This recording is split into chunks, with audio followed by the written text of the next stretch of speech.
Hi everyone, welcome back to explore literature. इस video के अंदर हम डिस्कस करेंगे शर्मन एलेक्सी की एक पोएम इवोल्यूशन। इससे पहले भी हम शर्मन एलेक्सी की एक और पोएम डिस्कस कर चुके हैं जिसका नाम था the crew testament. I hope आपने वो देख ली होगी, उसका लिंक भी आपको डिस्क्रिप्शन में मिल जाएगा। Alright, so now without wasting much of your time let's start the poem. Sherman Alexie जो हमारे पोएट हैं उनके बारे में हम ऑलरेडी जो पिछली वीडियो थी द क्रू टेस्टामेंट उसमें पढ़ चुके हैं that he is a native American poet, writer and a film maker. उनके नोटेबल वर्क्स को भी हमने डिस्कस किया था। नाउ विल डिस्कस कि ये जो पोइट्री है वो किस चीज़ के बारे में है, क्या क्या थीम्स हैं इसके अंदर, क्या सिंबल्स हैं और एक मैसेज क्या दिया गया है थ्रू आउट दिस पोएम। तो इस पोएम में बताया गया है कि किस तरीके से एक आइडेंटिटी की कॉम्प्लेक्सिटीज़ हैं और सोसाइटल चेंज हो रहे हैं बहुत सारे नेटिव अमेरिकन कम्युनिटीज़ के अंदर। तो वो एक इंडिजिनस जो लोग हैं उनकी ट्रेडिशनल वैल्यूज़ के बारे में बताते हैं कि किस तरीके से उनको एक्सप्लॉइट किया गया बाय दिस यूरोपियंस। जो ब्रिटिशर्स आए इन्होंने एक्सप्लॉइट किया and they started taking away all the things from them. मतलब कि उनके सारे रिसोर्सेज ले लिए, उनकी जो ज़मीनें हैं उन पे कब्जा कर लिया, उनके पूरे कल्चर को मिटा दिया। तो पूरा जो एक्सपीरियंस है, पर्सनल एक्सपीरियंस है पोइट का, वो अपनी पोएम में उसको लिखते हैं and he is himself a native American. तो वो काफ़ी झलकता भी है that he has experience this things on the first hand.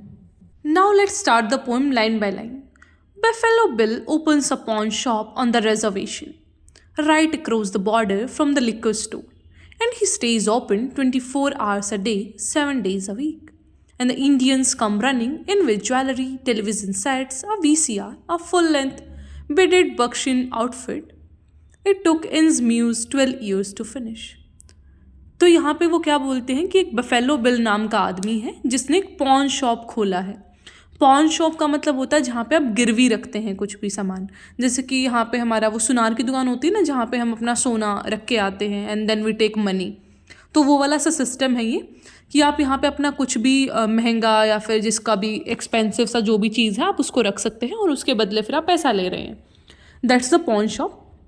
तो ये जो बफेलो बिल हैं उन्होंने क्या करा, यहाँ पे अपना एक पॉन शॉप खोला है रिजर्वेशन जो एरिया है वहाँ पे। अब ये रिजर्वेशन एरिया कौन सा होता है? ये एक एरिया था जिसको डिज़ाइन किया गया था इंडिजिनस ट्राइब के लिए। इंडिजिनस ट्राइब के लिए एरिया को रिजर्वाइव किया गया कि भैया आप लोग यहाँ पे रहेंगे और आपका ये नेटिव लैंड है, आपसे कोई भी इसको छीन नहीं सकता। लेकिन लेटर दिस कॉलोनिस्ट फोर्सिबली या फिर कहें डिसीव करके उनको ऐसा छल कपट करके and they took away that land. तो ये है हमारा रिजर्वेशन एरिया। तो ये जो आदमी है इसने दुकान खोली pawn shop on the reservation area जो कि लिकर शॉप के पास थी। अब ये लिकर शॉप का इंपॉर्टेंस यहाँ पे क्या है, ये बढ़ते हुए एल्कोहलिज्म को दिखा रहा है कि जो नेटिव अमेरिकन्स हैं वो बहुत ज़्यादा शराब के आदी हो गए थे। तो वो सारी जो प्रॉब्लम्स थी सोसाइटी में उनको रिफ्लेक्ट किया गया है। And he stays open 24 hours a day 7 days a week, कि वो 24 घंटे ऐसा 7 दिन हफ्ते में अपनी दुकान को खोलता था। And the Indians come running in with jewelry, television sets, a VCR, a full-length bead-shade buckskin outfit. तो वो क्या करें कि जो इंडियंस है, अभी इंडियंस हम इंडियंस नहीं है, भारतीय वाले इंडियन नहीं है, this Indians are Native Americans. तो नेटिव अमेरिकन्स को यहाँ पे इंडियंस बोला गया है कि ये जो इंडियंस है, नेटिव अमेरिकन्स है, वो आते हैं अपनी ज्वेलरी को लेके, अपने टेलीविज़न सेट्स को, VCR को लेके, सारे महंगे महंगे जो सामान थे इनके पास आते हैं और गिरवी रख के जाते हैं। And a full length beaded बक्शिन आउटफिट, कि जो अपने भी वैल्यूएबल इनके आउटफिट्स थे जिसको बोला गया बीडेड बक्शिन आउटफिट, जिसको एक म्यूज़ को बनाने में 12 साल लग गए, वो भी इन्होंने गिरवी रख दिया। इन शॉर्ट वो क्या करें कि जो एक इतना संजोया हुआ हमारा कल्चर था, इतने इम्पॉर्टेंस थी उसकी, इतने हमने बहुत हमारे फोर फादर्स ने संभाल के रखा था, आज हमने इन अंग्रेज़ों के सामने, इन यूरोपियंस के सामने उसको गिरवी रख दिया है।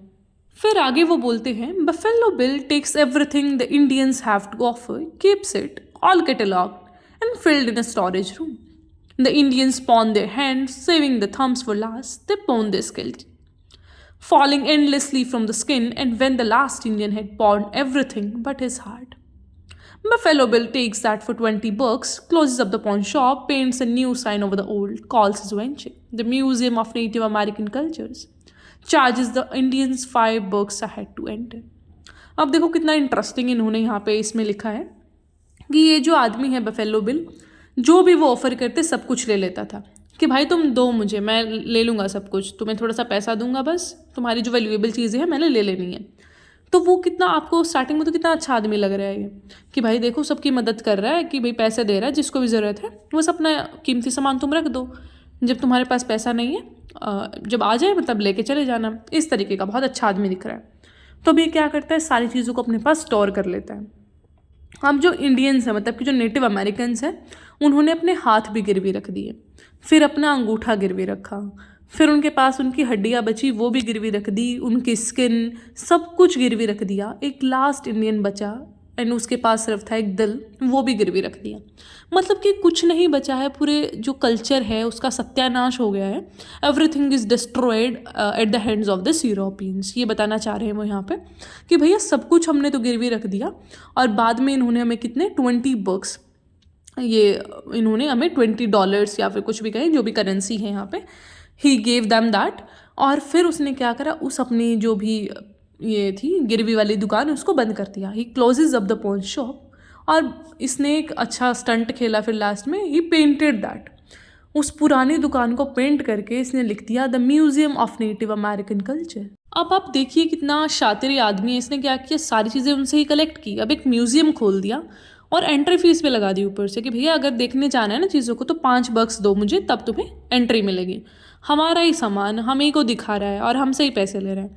तो दिस इज़ द आयरनी है कि भैया हमसे ही लूट लूट के ले गए सारा सामान, और अभी अपने म्यूजियम्स में ऐसा म्यूजियम्स में रखते हैं और हमसे ही एंट्री फीस भी चार्ज करते हैं कि आओ देखो अपना सामान। और फिर खुद को ऐसा भी दिखाते हैं कि देखो हम तो इतने अमीर थे, हम तो इतने पावरफुल थे कि हमने ये सारी चीज़ें जीती हैं। But the truth is something else, कि तुमने लूट लूट के सब कुछ अपने खजाने भरे हैं।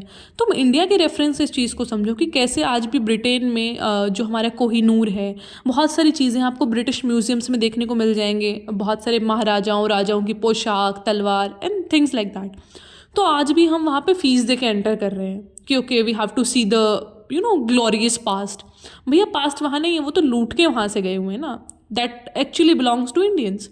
तो वही चीज़ यहाँ पे अमेरिकन के भी कॉन्टेक्स्ट में देखने को मिलती है। अब बात करें सिंबल्स की, तो सबसे पहले सिंबल है हैंड्स इन स्केलेटन, जो कि क्या दिखाते हैं, उनकी लाइफ को, वर्क को, सोल को, जो कि थे Native American. Then is the symbol of heart, जो कि उनके इंडिजिनस आइडेंटिटी को दिखाता है, उनके अमेरिकन का जो एक नेटिव एक फॉर्म है उनका, उसको प्रेजेंट करता है। अब देखते हैं थीम्स को। तो इस पोएम के अंदर काफ़ी सारे थीम्स हैं, जैसे कि identity, cultural heritage, societal changes. ये सारी चीज़ें बहुत ही अच्छे वे में पोइट ने बताई हैं कि किस तरीके से कॉम्प्लेक्सिटीज़ बढ़ रही हैं, कैसे कल्चर को इवॉल्व करवा दिया गया, मतलब कि मैनिपुलेट करा है यूरोपियंस ने सब। तो इन्होंने क्या किया कि सबके कल्चर्स को ही बर्बाद कर दिया कि भैया इनका कल्चर बर्बाद कर दो, ये कभी भी फिर आगे नहीं बढ़ पाएंगे। Same is the case with every colony they have acquired. तो हम अभी प्रेजेंट की बात करें तो we are more British than the Britishers itself. ठीक है, हम इतने मॉडर्नाइज हो गए हैं, मॉडर्नाइज भी नहीं कह सकते, वो गलत वे में है थोड़ा सा। वी हैव बिकम वेस्टर्नाइज बहुत ज़्यादा, हम अपनी एसेंस को भूलते जा रहे हैं। तो that is the very case जो कि इस पूरे पोएम के अंदर प्रेजेंट किया गया है। तो आई होप आपको ये पोएम समझ आई होगी। कोई क्वेश्चन है तो पूछ लीजिएगा, एंड चैनल को सब्सक्राइब करना ना भूलें। जल्दी से 10 के सब्सक्राइबर्स करवा दो। जो भी आपका रिस्पॉन्स रहेगा उसके बेसिस पे इस सारे सिलेबस को कंप्लीट किया जाएगा। All right, so I'll meet you in the next video. Till then, take care, stay happy, stay healthy.